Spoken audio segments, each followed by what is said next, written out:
पंजाब में जलंधर लोकसभा का उपचुनाव होने जा रहा है और हर राजनीतिक पार्टी ने इसको जीतने के लिए कमर कस ली है। हमारे साथ जो प्रभारी बनाए गए हैं कांग्रेस के मुकेश अग्निहोत्री और हिमाचल प्रदेश में ये डिप्टी सीएम है, वो हमारे साथ हैं। मुकेश जी, जिस तरह से इलेक्शन चल रहा है, कांग्रेस का गढ़ माना जाता है ये सीट, क्या लगता है इन चुनावों में क्या कांग्रेस की रणनीति है और कहां तक आपको लगता है कि कांग्रेस जो है इस सीट को दोबारा जीती? देखिए, पंजाब में कांग्रेस पार्टी के पुनर्बहाली के लिए, जिसको कहते हैं कम बैक करने के लिए, ये इलेक्शन एक मील का पत्थर साबित होगा। हम ये सीट जीतने जा रहे हैं और ये हमारी सीट है, हम इसको रिटेन कर रहे हैं और लोगों में बहुत उत्साह है इस बारे में कि लोग खुद चाह रहे हैं कि ये मौका कांग्रेस पार्टी को दिया जाए। तो इसलिए ये चुनाव जो है आने वाले समय में एक बेस बनेगा पंजाब में कांग्रेस पार्टी की वापसी का। चाहे 2024 के इलेक्शन है, चाहे 2026-23 के इलेक्शन है, यहाँ कांग्रेस की सरकार आने वाले समय में बने, उसका रोड मैप ये चुनाव तय कर देगा। और हमारे लीडर्स, हमारे वर्कर्स जो है पूरी ताकत लगा के यहाँ पे काम कर रहे हैं। और आम आदमी पार्टी जो कि इस समय यहाँ पे सत्ता में है, साल सवा साल के अंदर इनकी लोकप्रियता का ग्राफ इतनी तेज़ी से गिरा है कि शायद ही किसी सरकार का गिरा हो।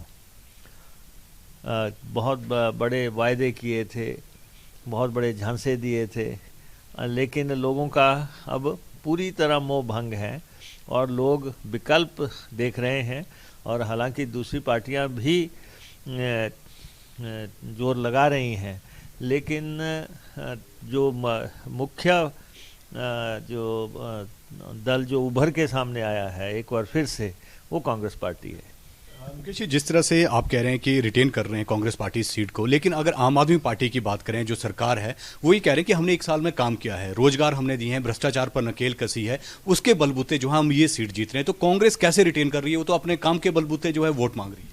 नहीं, देखिए, काम की तो कहीं चर्चा ही नहीं है। पब्लिक में देखो ना, पब्लिक परसेप्शन क्या है गवर्नमेंट के बारे में, मौजूदा सरकार के बारे में लोगों की धारणा क्या है। ये पहले आपके सामने संगरूर की सीट हार के हटे, पार्लियामेंट का पहला इलेक्शन आया, और ये अब दूसरी सीट लगातार हारेंगे।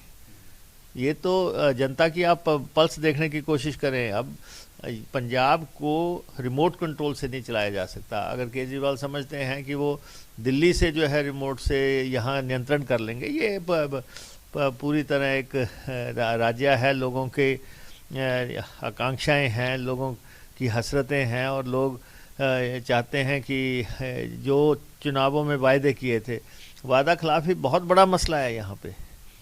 ये बड़े बड़े वायदे कर दिए, लेकिन उस पे साल के दौरान अमल नहीं हुआ है। और ये सरकार निश्चित तौर पे वन टाइम सरकार साबित होगी आपके सामने, और यहाँ पे आने वाले समय में कांग्रेस का ग्राफ बढ़ता जाएगा। और ये वैसे भी ये सीट हमारी है। चौधरी संतोख सिंह जी के का यहाँ निधन हुआ, और जब राहुल गांधी जी की यात्रा चल रही थी उस दौरान ये घटना घटी, और उसके बाद हमने उनकी पत्नी को चुनाव में उतारा है।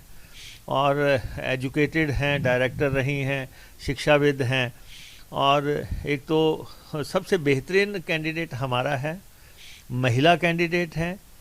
और दूसरा जो है, चौधरी साहब की मृत्यु के बाद जो है लोग उनको एक श्रद्धांजलि भी देना चाहते हैं। जिस परिवार ने 100 साल तक राजनीति की है, लाहौर टाइम से जो है ये परिवार सेवा करता आया है, और अब यहाँ पे वो एमपी रहे हैं, एमएलए रहे हैं, तो इसलिए अब उनका बेटा भी यहाँ पे एमएलए है।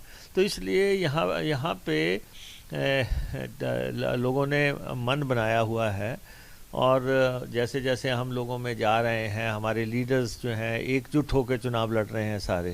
हालांकि आप देख रहे हैं कि दूसरी पार्टियों के पास तो कैंडिडेट ही नहीं थे, उन्होंने कैंडिडेट भी उधार से लिए हैं कि एक सवा साल की सरकार हो गई और उनके पास अपनी पार्टी का कोई कैंडिडेट नहीं है, वो तोड़ फोड़ करके कैंडिडेट लेके जा रहे हैं। और फिर उसके बाद जो है भारतीय जनता पार्टी जो कि देश पे राज कर रही है, वो भी लगभग सेम फार्मूला लगा रही है। तो इसलिए तोड़ फोड़ करके उधार लेके दूसरे की बैसाखियों पे चुनाव लड़ने का प्रयास हो रहा है। हमने सबसे पहले कैंडिडेट दिया, हमने बेहतरीन कैंडिडेट दिया और लोगों को कांग्रेस में एक आशा की किरण नज़र आ रही है।